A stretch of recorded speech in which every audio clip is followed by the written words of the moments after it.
Hello there, and welcome to MetricStream's online GRC Summit. Today, I'm pleased to introduce Rob Chestnut. Rob is the Chief Ethics Officer of AirBnB, a role he took on in 2019 after almost 4 years as their General Counsel. He joined the firm in 2016, where he grew the legal team from 30 to over 150 legal professionals in 20 offices around the globe. Prior to that, Rob is a graduate of Harvard Law School and the University of Virginia, and he worked for 14 years with the US Justice Department. In another role, Rob was at eBay in 1999, and Rob joined eBay as its third lawyer. He led eBay's North American legal team and later founded the internet's first e-commerce person-to-person trust and safety operation, something we're going to discuss later on. Rob, welcome. Peter, thanks for having me. That's a pleasure. Thanks for joining us today. So Rob, let's kick it off. We often see the term compliance and ethics joined together, whether that's in job titles or in departments inside of firms. Give us your perspective on the difference between compliance and ethics and integrity, and how you work at driving an ethical culture at Airbnb. Right. Well, compliance is about following the law. And ethics and integrity, though, I think go beyond the law. If you were trying to have an ethical company or a company that operates with integrity, the law is the base. It's the floor.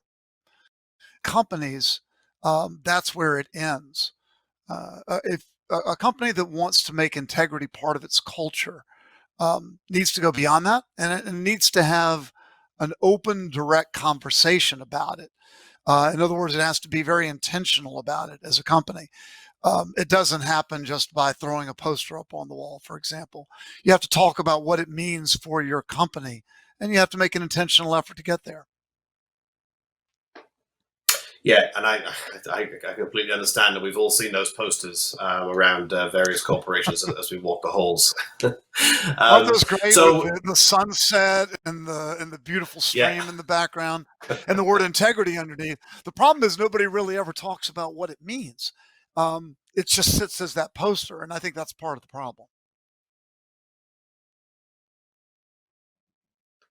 Yeah, no, absolutely. So tell me about some of the initiatives and best practices which you've driven, to drive integrity across various organizations you've worked at, and maybe some of the challenges you've faced as well. Yeah, you know what? I think it starts at the very top. You cannot have a culture of integrity at a company unless the CEO of the company and the top leadership of the company buy into it. So for me, at Airbnb, it started with a conversation with Brian, where we were looking around at the rest of the world, literally companies right from us that were suffering from problems with bad behavior by leaders and actions by companies that were getting in trouble with regulators. And we had a conversation, and Brian said, "Look, go big. We want to be a particular kind of a company that operates with integrity. The old way of doing things in the world doesn't seem to be working. So let's figure out the right way to get employees to think about this stuff." So, for me, it's about starting, with the CEO. If the CEO isn't bought in, and it's an operation that's run by, say, a mid-level person in HR, it will be seen as hypocritical and not important. Um, One other thing I'll mention and talk about with a program like this is start early. When at Airbnb, for example, we have an orientation program. It includes about 25 classes your first week at Airbnb. And I noticed when I joined the company that we didn't talk about ethics the first week. And so I ultimately, and after my conversation with Brian, went to the group that runs orientation and said, "I'd like an hour." And they looked at me like, "Oh, Rob, we're not going to drive people out the company the first week. We don't want a lawyer talking about ethics." And I said, "No." I said, "This is actually something that I think can actually be really interesting and important to talk about." So we started running a class in orientation at Airbnb where we don't talk about the law.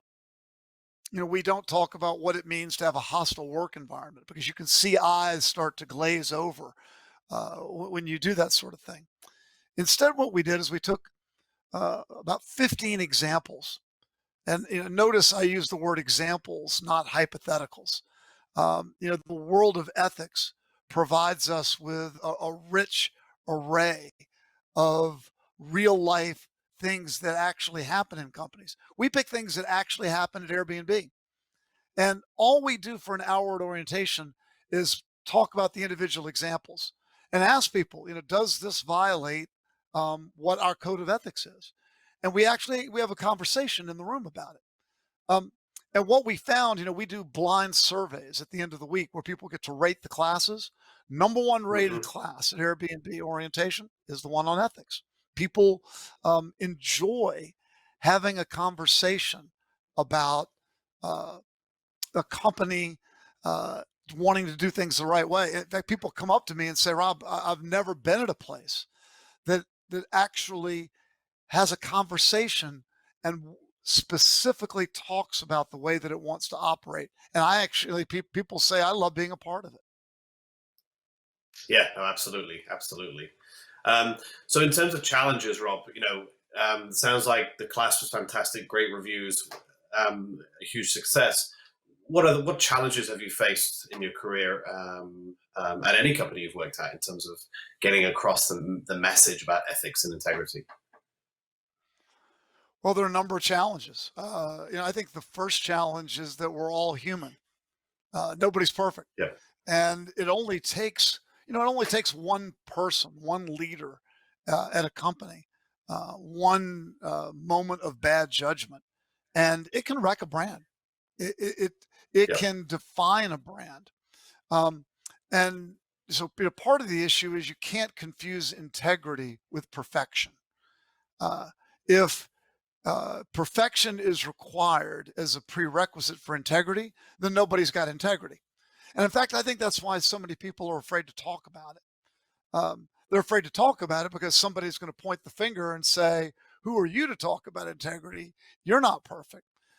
So I think we need to get beyond that and recognize that um, this isn't about perfection. This is about looking at your culture, looking at your company's purpose, and charting an intentional course to try to act a particular way and recognizing that there are going to be mistakes along the way. And that's okay so long as we have the self awareness to admit there was a mistake and do our best to move on from that mistake. So, I think, one challenge is people are afraid to talk about integrity simply because it somehow implies perfection or some sort of holier than thou, when in fact, that's not what it's Hmm. about. The second challenge is, we're not perfect and there are going to be lapses. We're all human. Uh, and particularly in a company of 5,000 people, um, there are going to be problems. I think a third one is, how do you keep it in mind? So it's great. We have a wonderful orientation class at Airbnb. We have a great conversation about it the first week. Um, Everybody gets, really kind of excited about the fact that they're working for a company that deeply cares about these things. And then you go to your cube and you start working. And Yeah. weeks pass, months pass. How do you keep integrity actually top of mind so that it becomes a part of what you do every day at work and it gets driven into all of your decisions? Um, I think uh, that's a challenge, particularly when the business has audacious goals. So, businesses will say, we need to hit this revenue number. We need to hit this target. CEOs challenge you, as they should, to hit particular numbers, and we love a challenge. So, I think one of the other challenges I've seen is the need to constantly remind people that while we're running toward these goals, while we're trying to hit this number, and we're trying to hit success, it should never come at the cost of integrity.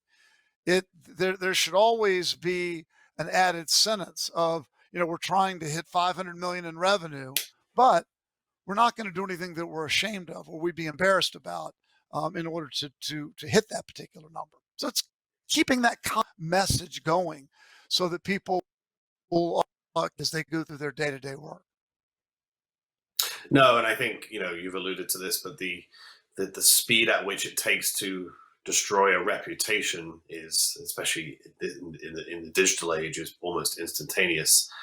So Well, absolutely, better to make 500 million than 550, but compromise. So yeah, absolutely agree. Yeah, yeah, and Peter, I think when I first came out to California to work for eBay, tech was the darling. Right? Everybody, I think, talked yeah, about the wonders of the internet and what wonderful things tech companies were capable of in changing the world. Um, and I think there's been disillusionment. We call it techlash, but folks now look at tech companies with a level of suspicion, and so to overcome. No, I think companies generally um, have such an opportunity right now to make a significant impact in the world and have such a positive impact. But the truth is, people also love reading about the problems, um, and yeah. tech and business in general, not just to pick on tech. Look, business has provided rich opportunities for people to write stories about bad behavior by leaders, bad behavior by companies, Mhm. and as a result, there's a study called the Edelman Trust Survey, um, and the Edelman Trust Survey measures um, the world's views of different institutions and the levels of trust in those institutions. The 2020 survey, came out not too long ago, and what it showed is that trust is down across the board. Trust in Mhm. government has never been lower. Trust in business is down. Trust in religious organizations. Trust in the media Mhm. is down. Um, and trust is a fundamental currency on which society operates. So, what we need to do um, is we need to earn back some of that trust with companies. Um, we need leaders to step up, and we need companies to step up and solve some of the world's problems, earn back trust, because we have a lot of big problems in the world. Government has shown that it is really struggling to solve them all. We need companies to step up, and part of stepping up is behaving in a way that we're all going to be proud of. I couldn't agree more. And I think, as you talk about the tech space and, the Bay Area, there's a number of companies that spring to mind who overtly talk about, the fact that they are built on trust, and um, you're a valued customer. Your data is your asset, not ours. And various different, there's a spectrum of firms that are overt and not overt about how they value you as a customer, as a user. So no, I absolutely agree. And one of the things I wanted to touch upon here, switching gears ever so slightly, you've been at eBay, you've been at Airbnb, platform companies, bringing people together to a place to make a transaction, make a trade. How have you built, or how have they been built, those platforms to garner that trust between the people you're bringing to the table? How's that done in an online world where you can't see or speak or talk or check or read body language? How's that done? That's a challenge. I was when I first came out to Silicon Valley to work for eBay. And I walked into eBay the first week and talked to the founder, Pierre Omidyar, and Pierre looked at me and said, eBay is based on the premise that people are basically good. And as a federal Hmm. prosecutor, that wasn't exactly my life experience. Um, how do you get people to trust one another in an online environment? How do you get two strangers, at eBay? How do you get two strangers to agree to a financial transaction when they haven't seen each other?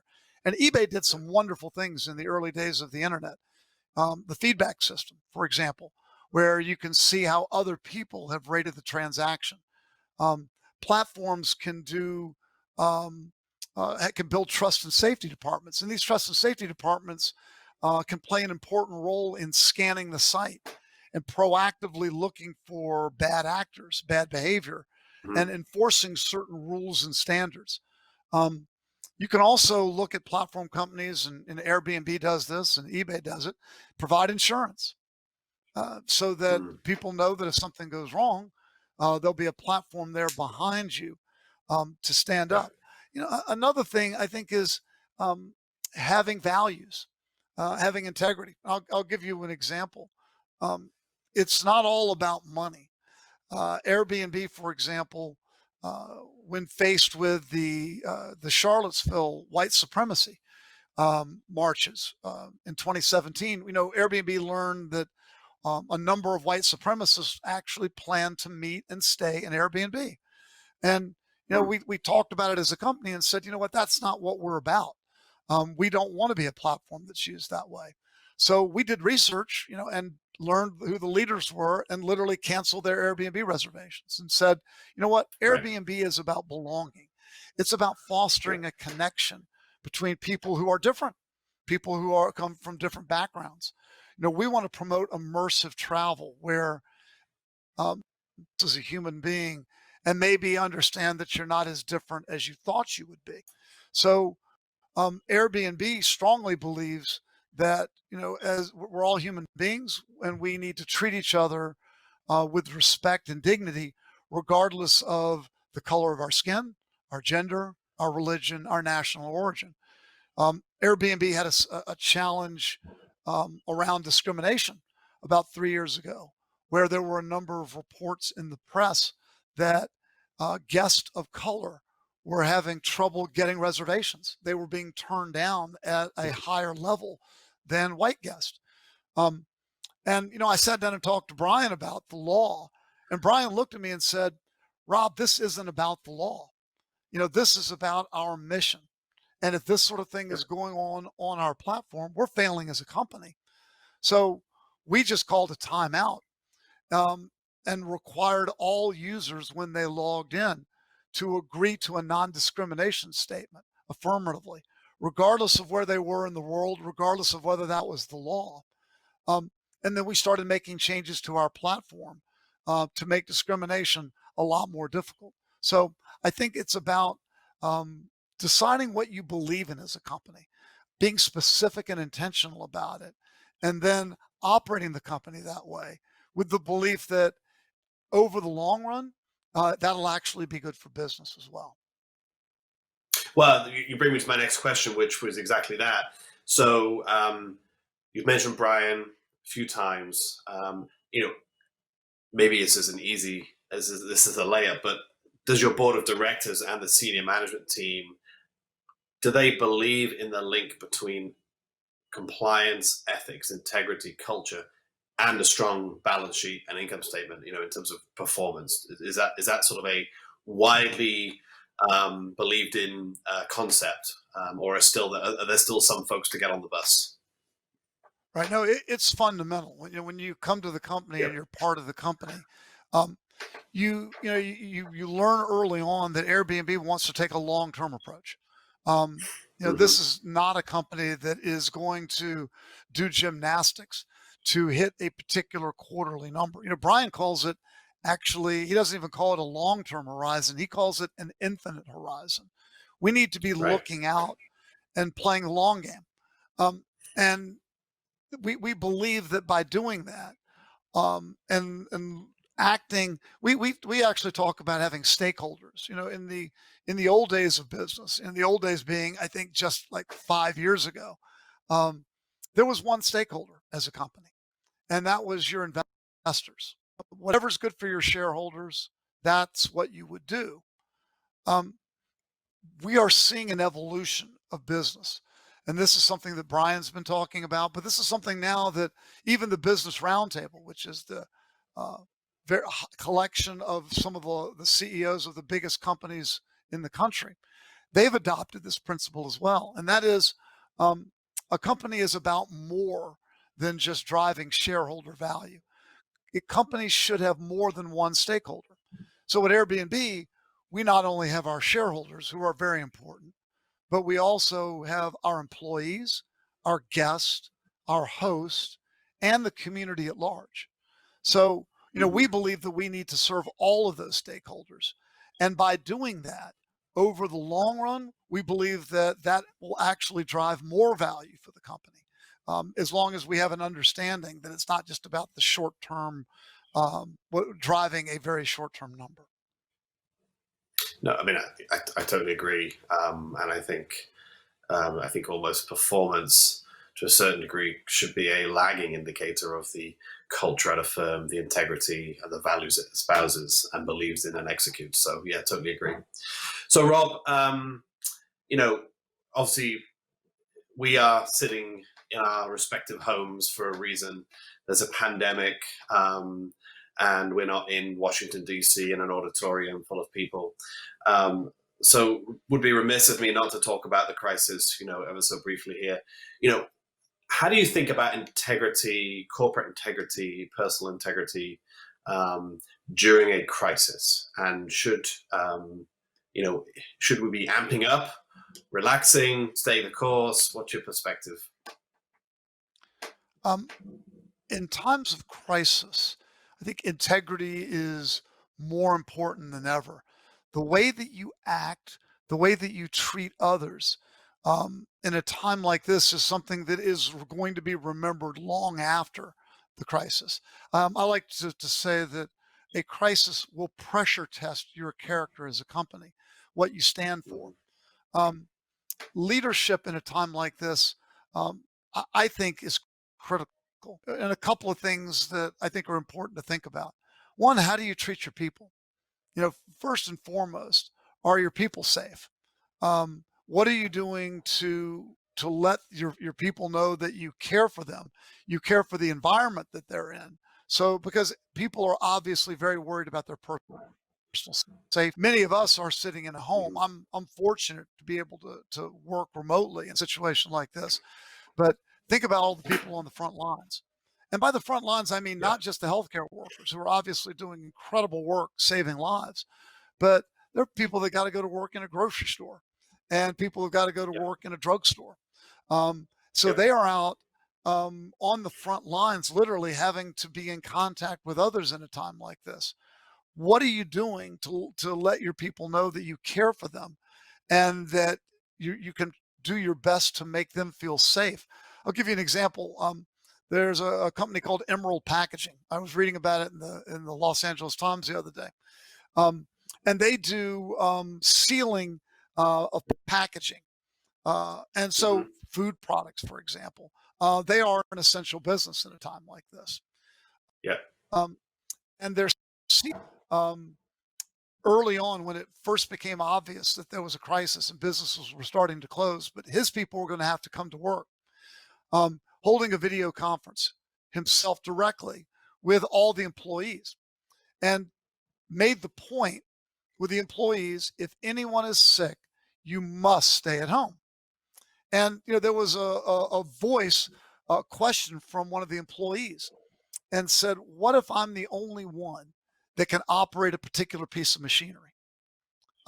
And I'm sick, and yeah, that stops things. And the CEO looked, I want you to stay at home.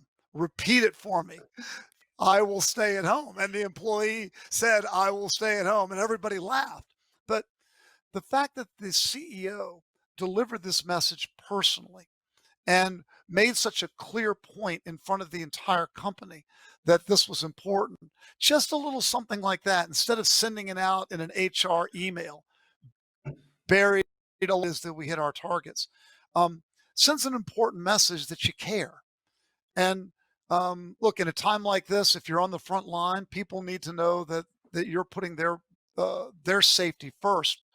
Um, there are going to be companies that are not going to be faring as well in a crisis like this. In fact, there are a number of companies that their very survival is at stake.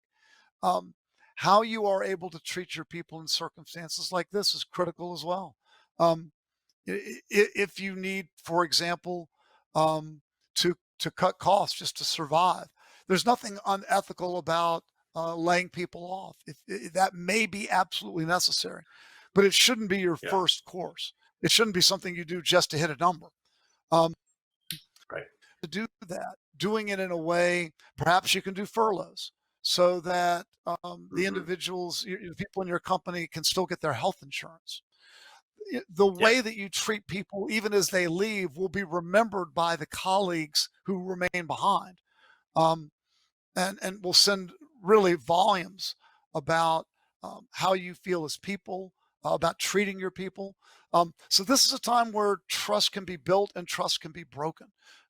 So leadership needs to step up in these sort of circumstances. Yeah, no, 100% agree, and I think yes, it's the same as before. Corporate reputation internally as well as externally can be wiped out, pretty quickly at a time like this. So, Rob, it's been a fantastic chat. I do want to wrap up with a slightly different question that sort of draws upon your career-wise experience. And you were gracious enough to get me a copy of your upcoming book. And what I loved inside that book was the shorthand for any ethics leader. And I think it's certainly by ethics leader. I think we're all ethics leaders. We all have a role to play in ethics, whether it's espousing, leading, or just being part of the internal culture. So I heard about the 6 C's, and I think you've mentioned a couple today: communication, the CEO. But without giving too much away, give me a bit of insight into the C that represents the clear reporting system. Why that plays such a pivotal role in building that ethical culture. Right. Um, so one of the C's talks about um, once you've got a code of ethics, having a code of ethics doesn't mean much if you just have it shoved in an employee handbook that someone checked a box in an email and said that they read, and then no one ever talks about it again. Um, you need to have a way where people can uh, not be afraid to talk about when there's a violation or when there might be a violation. How can they report it? How can they bring forward concerns in a way where they don't have to fear retaliation? You send a big message about how you feel about integrity simply by how open you are about your reporting system. Folks, Mhm. people that are listening in now, this is a great experiment to do. When you go back, you get back to work, get back into the offices, pull 3 employees aside, put them down in a room, and say, "I want you to imagine that you've got a violation of our code of ethics. Um, Show me where you would go to report it."